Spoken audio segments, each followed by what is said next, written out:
आप सभी को जय मसीह की।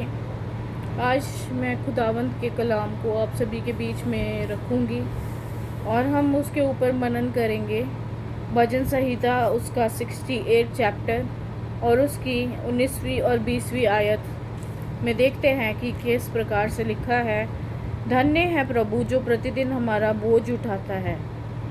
धन्य है प्रभु जो प्रतिदिन हमारा बोझ उठाता है, वही हमारा उद्धारकर्ता परमेश्वर है।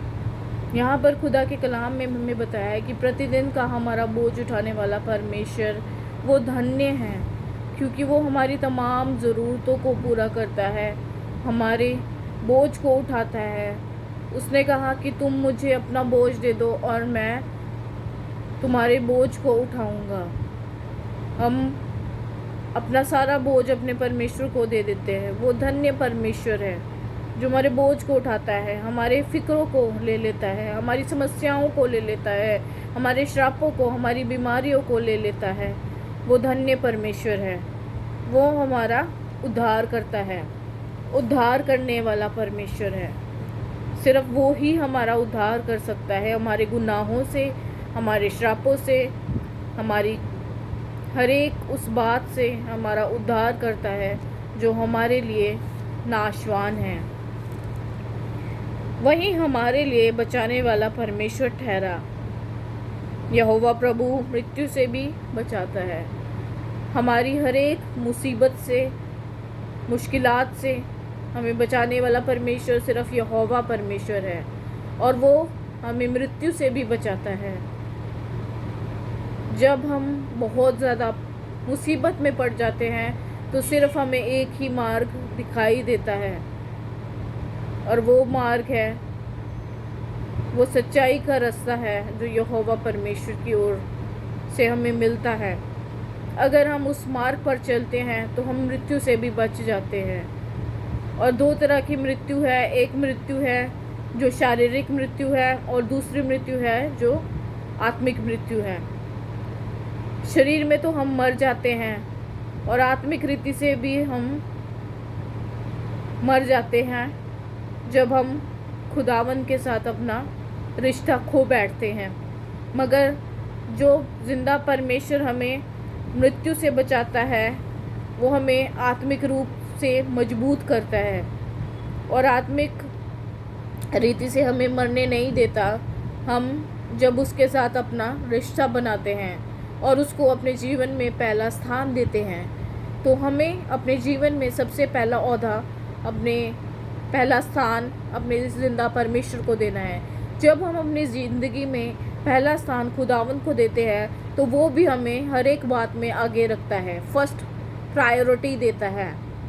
जब वो आशीष देना चाहता है तो वो हमें याद करता है कि मैंने अपने बच्चे को आशीष देनी है। जब वो कोई फ्रूट देना चाहता है, आत्मिक वरदान हम देना चाहता है, तो वो हमें याद करता है, अपने हाथों की हथेली को देखता है और हमें याद करता है, क्योंकि उसने कहा कि मैंने अपने हाथों की हथेली पर तेरी सूरत को खोद रखा है और मैं उसको बार बार देखकर तुझे याद करता हूँ।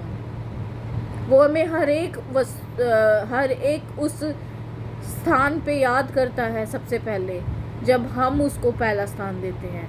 तो प्रियो, मृत्यु से बचाने वाला परमेश्वर है। शरीर में हम भले ही क्यों ना मर जाए, मगर जब हम आत्मिक रीति से मर जाते हैं तो हम गुनाह में पड़ जाते हैं। आत्मिक मौत हमें गुनाह में लेके जाती है, हमें स्वर्ग राज्य में प्रवेश करने से दूर कर देती है। हम अगर आत्मिक रीति से मर जाते हैं तो हम स्वर्ग राज्य में प्रवेश नहीं कर पाते। हमें बहुत से गुनाहों को देखना पड़ता है कि हम कितने गुनाह कर रहे हैं। इसलिए हमारा जिंदा परमेश्वर जो हमारा उद्धार करता है, यहोवा परमेश्वर, वो ही हमें बचाने वाला उद्धार करता है।